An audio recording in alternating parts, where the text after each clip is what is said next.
All right, so welcome back to part three of our retrospective, our trip through the political cartooning that I did this year. When we last left, we had Trump's second assassination attempt, and how I had Carl Spackler and Trump as the gopher from Caddyshack.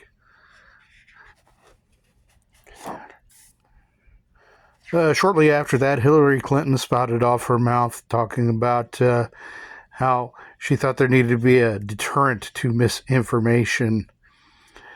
But I had her confuse misinformation with wrongthink a la 1984. And I really like this one, but unfortunately,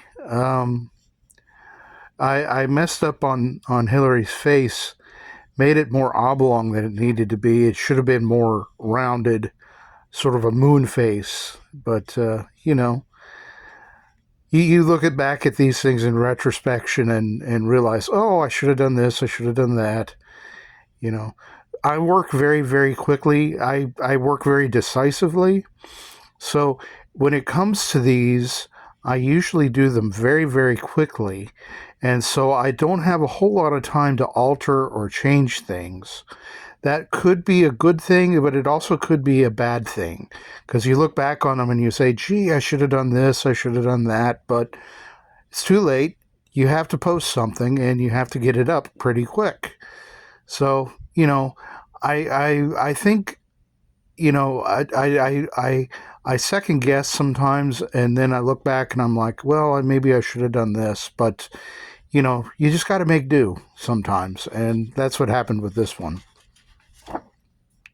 This is probably after the Robbie Starbuck cartoon, the second most popular one that I did. This happened right after all of the pager explosions. So I came up with the Hezbollah Iron Dome, which is actually Iron Underpants. Jeremy Hambley from the Quartering caught this one and reposted it, and it got a lot of traction. I got a kick out of this one. I was a little bit worried about actually posting this one. I was like, if this one takes off, what could happen? What would happen with friends and family? I actually ran this one by my dad. I was like, Dad, I've got this one, but if you don't want me to post it, I won't. And but he said, yeah, go ahead. So I did. I don't know if that's because he has a lack of confidence in my art, or if it's just because he was like, well, go ahead. You do what you think is right. So anyway, I went ahead and posted it. There's no repercussions but anyway, I got a kick out of this one though. Another one regarding the Muslims. I can't remember this lady. Of course, her last name was Barry, but she was on Capitol Hill testifying, and she was trying to play coy about Intifada. So I put a bag over her head, and she's asking about it. This is an illustration for a friend of mine's fan fiction that he's making regarding Batman and Harvey Dent and Solomon Grundy and Joker. We'll see another one of these shortly. Those of you who follow the Quartering know who this is. I made this just to hopefully, that for Jeremy to use if he wanted to. This is an illustration from that fan fiction I was talking about earlier. Batman and Harvey Dent before he's Two-Face, and Joker and Solomon Grundy. Razor Fist, after some of the endorsements that Kamala had gotten, he said, who's next? Satan or Palpatine? And so I did one with Palpatine, have him say, do it for democracy. So anyway, I figured I really like how the hatching turned out on this one. It really gives a tonal quality to his robe, I thought. But anyway, yeah.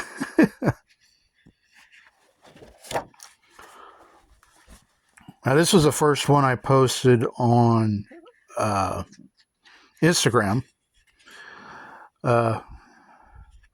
My niece's husband has been on to me about trying to get a presence on Instagram. However, I think just due to the nature of the platform and the nature of my content, it doesn't really do that well. I know some people do better. I mean, George Alexopoulos, SK Cartoon, they do fairly well on Instagram. But for my part, I'm not doing all that well. But anyway, but Zelensky, though, stirring the pot, trying to get those bucks into Ukraine so that he can have his goodies.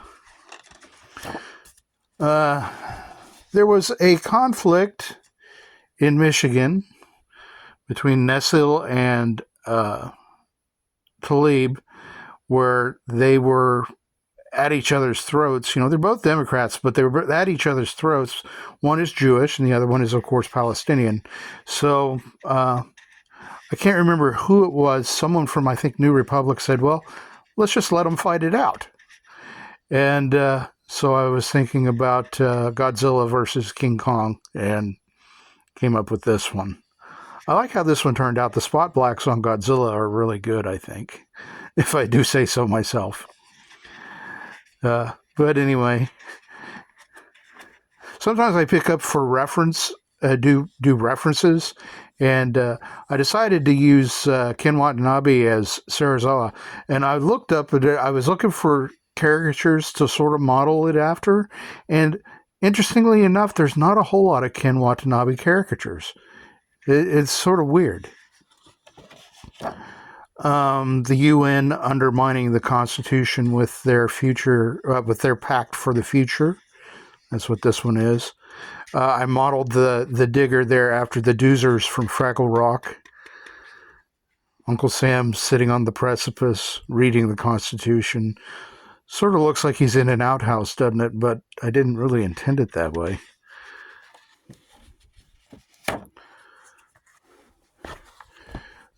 New York City mayor, whose name escapes me at the moment, talking about how he's having problems with all the guests that he has in his city, and then he gets slapped with a federal lawsuit, a la Monty Python. So I really like how this one turned out.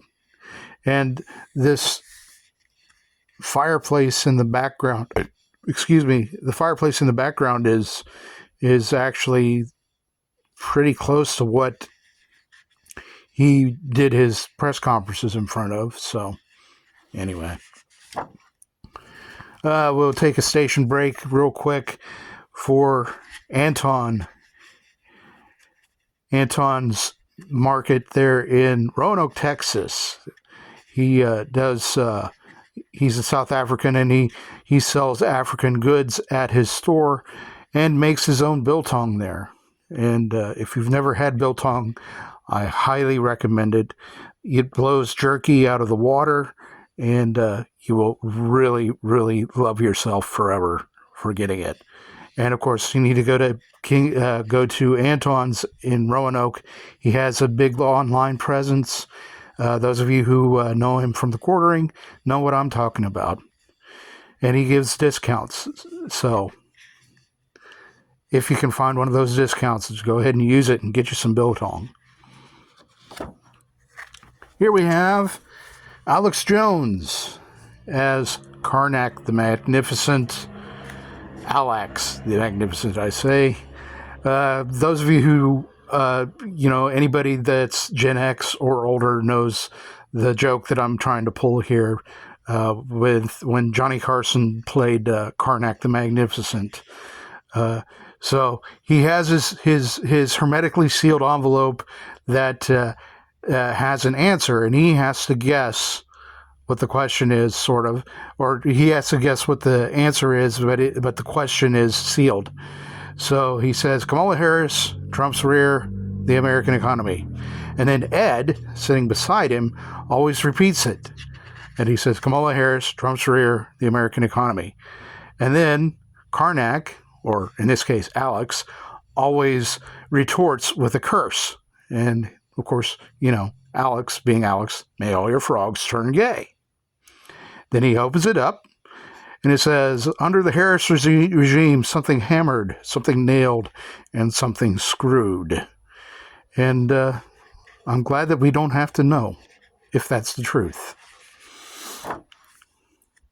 Another Asheville cartoon with Joe Biden sitting on the beach. Asheville prays for aid, but surely Biden is unburdened by what has been. Here we see the aftermath of the Walz and the vice presidential debate.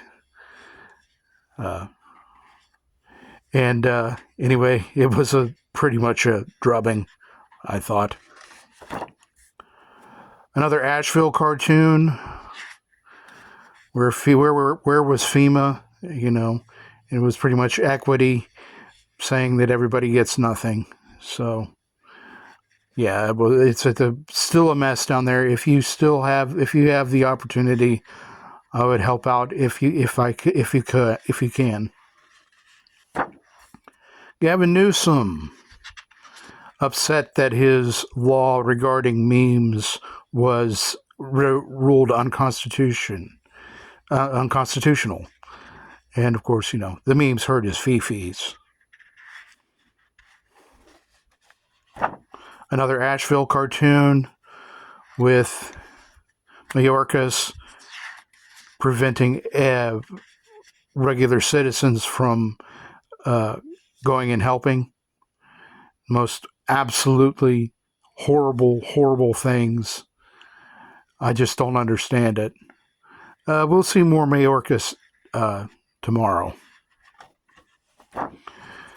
This one just didn't pass the pencil stage, but it's the last of the What Can Be Unburdened by What Has Been, and it's regards to Halo. They got a new Halo coming out, and the way it looked, at least the initial pictures looked, Master Chief looked awfully dumpy, or whatever Spartan is going to be in this one. I don't even know if Master Chief is going to be in it.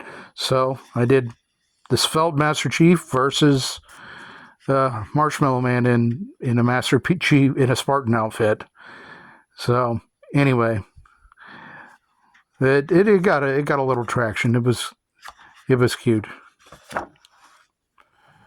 Kamala burdened by a 60 minutes interview that she completely and utterly bombed.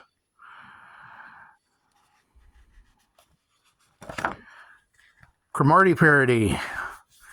Again, a Laura Croft commentary on how Laura Croft looked like a Gekiga teenage boy. And so I said, I mentioned that in passing and then thought, let's make a cartoon out of that. So we did the Cromartie. So I had prepared Cromartie High School, which is a Gekiga, which is very odd. It's a Gekiga comedy. And it is one of the funniest. If you like Japanese humor, you will absolutely love this, because the juxtaposition between the Gekiga style, which is realistic, versus the absurdity that's going on, and this would actually fit right into that, So the new guy is Laura Croft, and it always has it always has their names and their ages. So anyway, that's what this one was. It was pretty funny. Saint Gretchen of the Sacred Tortilla, patron saint of PepsiCo. She was I don't understand how in the world anyone thought that was a good optics. They have no idea who their audience is. It was absolutely ridiculous. So, Diddy. Jeremy Hambley, with thanks to Jeremy on this one too, where he thought that that Diddy was actually a burnt asset. And I have him and then other burnt assets, Brian Epstein, Ghislaine Maxwell. You know, we'll see how that goes. This is a takeoff of a Mr. Bean gag where Kamala was accused of plagiarism. So I made it up at a writer's retreat, and she's resorting to Wiki for her information. Between the terrible Kamala interview and the Mike Johnson editing that CBS did, I felt that CBS was perfectly willing to fall on their swords for the sake of the election. So that's where this cartoon came from. And again, I got to explore the Gekiga style artwork with the Japanese stuff. Here we have Buttigieg saying that crime is down and he had the proof. But it turns out that he was, in fact, not having all of the information. So, of course, I mentioned in the post that I did this that I took a little liberty with Buttigieg's hair, because I said he probably uses so much product that if he were hanging upside down, it wouldn't fall away. This was just a standard Kamala. The wheel may be spinning, but the hamster is dead. You know, she was just, of course, being absolutely intolerable. And here we come up to the end, near the end of October, and Trump being voted Employee of the Month for October at McDonald's.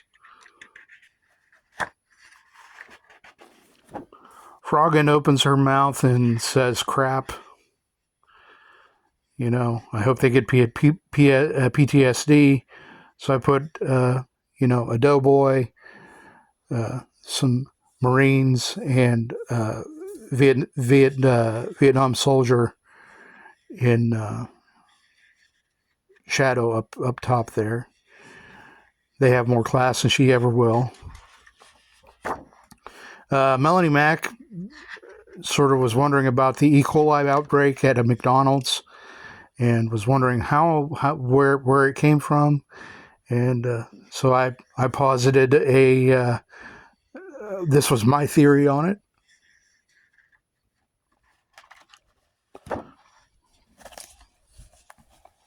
Trump fighting the October surprise in the form of a swamp creature. And the last one in this particular one